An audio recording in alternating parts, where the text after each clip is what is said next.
सभी भक्तों को दंडवत प्रणाम, सभी भक्तों को दंडवत प्रणाम, सबका चरणों में हरे कृष्णा दंडवत प्रणाम। जी, दंडवत प्रणाम। हरे कृष्णा सभी भक्तों को दंडवत प्रणाम। दंडवत प्रणाम। हरे कृष्ण।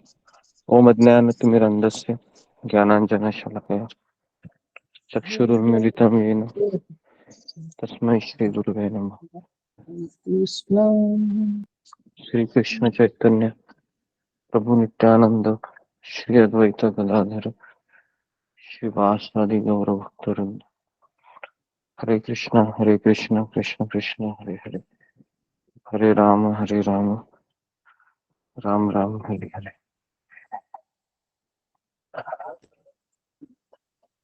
हरे कृष्ण, सबका स्वागत है सत्र में। हरे कृष्ण गुरु जी। हरे कृष्ण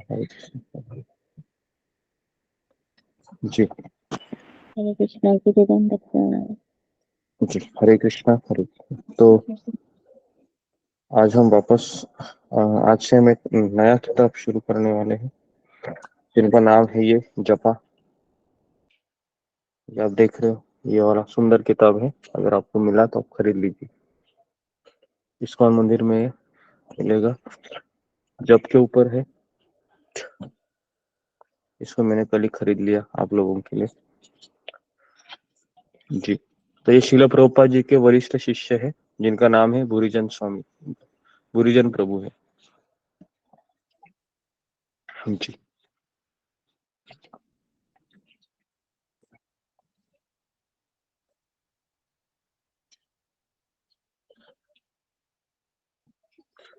ओके, तो लेखक कह रहे हैं 40 वर्षों के अभ्यास के पश्चात, कितने 40 साल, 40 साल के बाद ये किताब लिख रहे हो जपा। और शिला प्रभुपाद के वरिष्ठ शिष्य है और इस्कॉन में गुरु भी है, दीक्षा भी देते हैं, गृहस्थ है, अमेरिकन है। तो 40 साल ये हरे कृष्ण महामंत्र का जप कर रहे हैं, अभ्यास। इसके पश्चात भी वो कह रहे हैं मेरा मन चंचल है और अनियंत्रित है। अभी ये उनकी विनम्रता है, ठीक है। तो देखिए मन का स्वभाव देखिए कैसे चंचल है। इस कारण उच्च स्तरीय जप करने में मुझे प्रायः कठिनाई का सामना करना पड़ा है। तथापि इस अवधि में मैंने यह अनुभव किया कि कुछ सिद्धांत मेरे जप का स्तर सुधारने में प्रभावी सिद्ध हुए हैं। तो कह रहे हैं कि 40 साल से मैं जप कर रहा हूँ, लेकिन कुछ सिद्धांत हैं जिससे जप का स्तर सुधारने में मदद होती है। इस पुस्तक में मैंने उन्हें कुंजिया कहकर इंगित किया है। कुंजिया मतलब टिप्स कह सकते हैं। चाहे किसी निश्चित क्षण पर मेरे जप का स्तर कैसा भी क्यों न रहा हो, ये सिद्धांत सदैव उपयोगी रहे। तो इन सिद्धांतों को इस लघु पुस्तिका में प्रस्तुत करते हुए मैं यह प्रार्थना करता हूँ कि इससे भगवान श्री हरिनाम प्रभु एवं साथ ही साथ उनके भक्त भी प्रसन्न होंगे।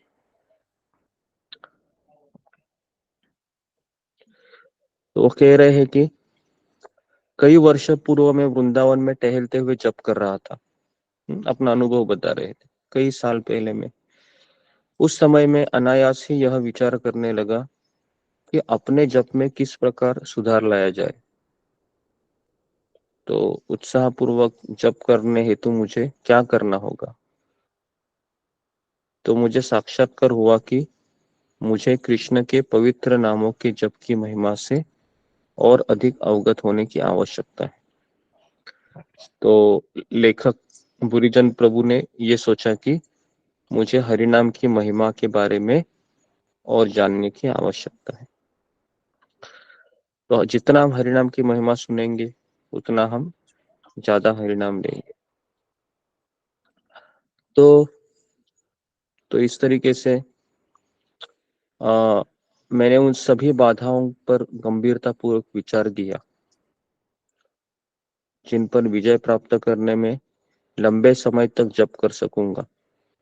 इस प्रकार मेरा यह प्रयास मुझे आध्यात्मिक प्रगति की दिशा में आगे ले जाएगा। मैं आज भी स्वयं को उस दिन मेरे मन में उठते हुए विचारों को दोहराते हुए पाता हूँ मुझे कृष्ण के नामों का ध्यान पूर्वक जप करना चाहिए, किंतु जब भी मैंने अधिकाधिक सावधान होने का यत्न किया, मुझे अपनी असमर्थता स्वीकार करने पर बाध्य होना पड़ा। तो बुरीजन प्रभु कहते हैं कि जब जब मैंने सावधानी पूर्वक जप करने का प्रयास किया, तो अपनी असमर्थता स्वीकार करने का पर बाध्य होना पड़ा। असमर्थता का अर्थ है कि जैसे हम अभ्यास तो कर रहे हैं, बराबर है, लेकिन कभी कभी हम सफल होते हैं, कभी असफल नहीं होते।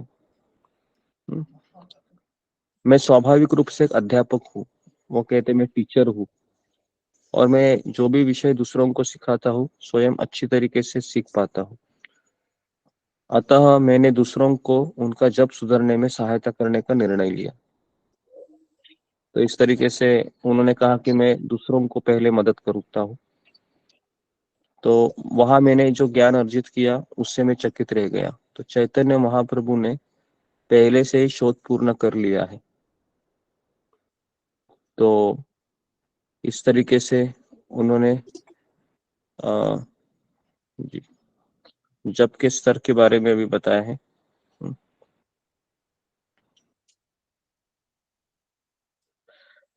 जी, पहला उन्होंने श्लोक लिया है, चैतन्य महाप्रभु द्वारा रचित शिष्टाष्टकम हमें नाम जप के महत्व के आरंभिक स्तर के जप की सर्वोच्च स्तर प्रयोजन की ओर ले जाता है।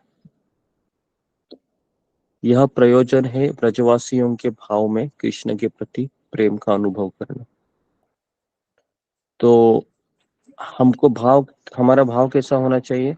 जैसे ब्रजवासियों के भाव में कृष्ण के प्रति प्रेम का अनुभव करना। जिस तरह से कल भी हमने उदाहरण दिया था कि गोपियों का भाव होता है कि कृष्ण मेरे हैं, और कृष्ण को वह याद करते हुए अपना जीवन जीते हैं, और हमारा अस्तित्व मात्र इस उद्देश्य की प्राप्ति के लिए ही है। तो इस तरीके से पहला उन्होंने कहा है कि भगवान के पवित्र नामों का जप हृदय रूपी दर्पण को स्वच्छ करता है। तो इसके ऊपर कल हमने चर्चा की कि भगवान के नामों का जप हमारी हृदय रूपी दर्पण मतलब आईना, उसको स्वच्छ करता है। क्योंकि हमने इतने सारे जन्म लिए हैं और इस अवधि में अपनी चेतना को धूल, गंदगी, भौतिक इच्छा एवं असीमित अन्य भौतिक संस्कारों से भर लिया। तो अभी हमारे दर्पण पर कितनी चीजें देखो, इन्होंने लिखी है कि गंदगी, भौतिक इच्छा, असीमित अन्य संस्कार हमारे चित्त के ऊपर है। अतएव हमारे हृदय का दर्पण इन सभी में दफन हो गया, मतलब दफन हो गया। हमारी चेतना कई लाख वर्षों से ढकी हुई है ना। जैसे अगर कई लाख वर्ष सोच सकते हो, है ना। जैसे अगर कोई पुराना घर हो, लाखों साल अगर वो बंद पड़ा है, और उसके बाद अगर किसी को कहा जाए कि अभी आप इसमें साफ सफाई करना शुरू करें, तो आप सोच सकते हो कितनी गंदगी होगी, है ना। कहाँ से शुरू करूं मैं, कितना समय लगेगा, बराबर है। और हमारा क्या है, हमको लगता है कि बस अभी 6 महीना जपा किया मैंने, हो गया मेरा हृदय स्वच्छ। हृदय स्वच्छ इतना जल्दी नहीं होगा, क्योंकि इसमें संस्कार भी भरे हुए हैं, गंदे गंदे संस्कार, जो भी हमने इस जन्म में और पिछले कई कई जन्म में अनुभव किए हैं। लेकिन हम यहाँ पर शिल प्रभुपाद की आज्ञा का फॉलो कर रहे हैं, तो इसके लिए हमें डरने की आवश्यकता नहीं है ना। जी, तो एक ऐसे दर्पण की कल्पना कीजिए, ये भी कहते हैं प्रभु जी, कि जो 30 किलोमीटर मोटी धूल के परत से ढका हुआ हो। यदि हम ऐसे दर्पण में देखने का प्रयत्न करेंगे तो हमें क्या दिखाई देगा? निश्चय ही हम स्वयं को तो नहीं देख पाएंगे, हमें मात्र धूल ही दिखेगी। तो जब हम स्वयं को केवल भौतिक चेतना के द्वारा देखते हैं तो हम अपनी इस समझ के आधार पर व्यवहार करते हैं, है ना। और ऐसा करने पर हमारे हृदय का मैल स्वयं को स्वयं पर ही प्रतिबिंबित करने का प्रयास करता है।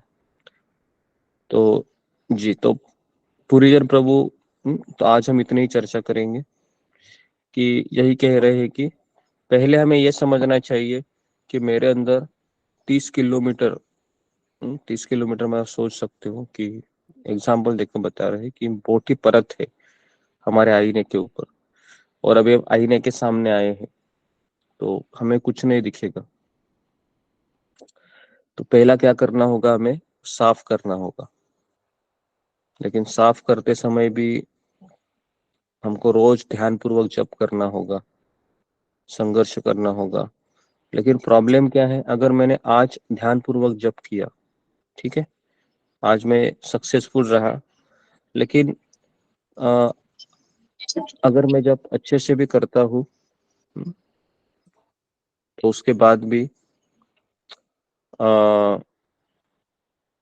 जो उसके संस्कार है, संस्कार मतलब मान लो मैंने शाम को कुछ ऐसी चीज की जो मैं इंद्रिय तृप्ति का शिकार बन गया, तो उसके इम्प्रेशन है तुरंत हमारे माइंड में जमा हो जाते हैं। और फिर अगले दिन हम जब जप करने बैठते हैं तो वह इम्प्रेशन के कारण हमारा जपा है अच्छा नहीं होता है, क्योंकि गंदगी इतनी है कि साफ भी कर रहे हैं और वापस अंदर भी डाल रहे हैं, है ना। जैसे मान लो कि अगर हम झाड़ू मार के साफ सफाई कर रहे हैं और साथ में मैंने घर के दरवाजे, घर के खिड़कियां सब हमने खुले रखे हैं, तो होगा क्या, क्या होगा बताइए जरा। कि अगर मैं झाड़ू मार के साफ सफाई भी कर रहा हूँ और मैंने खिड़कियां दरवाजे खुले रखा है तो कुछ होगा, कुछ नहीं होगा, नहीं होगा है ना। गुरुजी, वापस जितना गंदगी जी, कुछ नहीं होगा, वापस गंदगी हो जाएगी। तो हमारा प्रॉब्लम क्या है पता है क्या, हमारा यही प्रॉब्लम है। हम साफ भी करते हैं सुबह 4 बजे उठ के, और शाम तक क्या करते हैं हम, क्या करते हैं बताइए, वापस गंदगी भी डालते हैं। वापस तो इसके लिए कुछ हिसाब किताब कुछ क्या होता है, वैसे ही का वैसे ही रखा है ना, बराबर है। तो इसलिए हमारा 2 प्रकार के काम होते हैं। पहले तो झाड़ू मार के साफ सफाई करना, और दूसरा क्या है, खिड़कियां दरवाजे बंद करना, है ना। तो हमारा खिड़की दरवाजे बंद हुए हैं क्या अभी, किसी के नहीं हुए हैं, सबके चालू ही है। तो इसके लिए समय लगता है बहुत। ठीक है, तो यहाँ पर मैं रुकता हूँ। तो हम ध्यान पूर्वक जप करने का प्रयास करेंगे 25 मनी के ऊपर, और सब लोगों को रिपोर्टिंग में लिखना है, कोई लिख नहीं रहे हैं। उसके लिए आपको काउंटर खरीदना होगा, पहले हमने इसके ऊपर बात की थी, है ना। और अगर काउंटर नहीं भी खरीदते हैं कोई बात नहीं, उंगली पे काउंटिंग कीजिए तो भी चलेगा, है ना। प्रयास कीजिए कि मैं 25 मनी के ऊपर ध्यान करूं अच्छे से, ठीक है, प्रयास तो हमको करना है। ओके, हरे कृष्णा कृष्ण कृष्ण हरे हरे, हरे राम हरे राम। हरे कृष्ण गुरु जी, दंडवत प्रणाम। हरे कृष्ण से हरे कृष्ण गुरुजी, प्रणाम, श्री अकाउंट हरे कृष्ण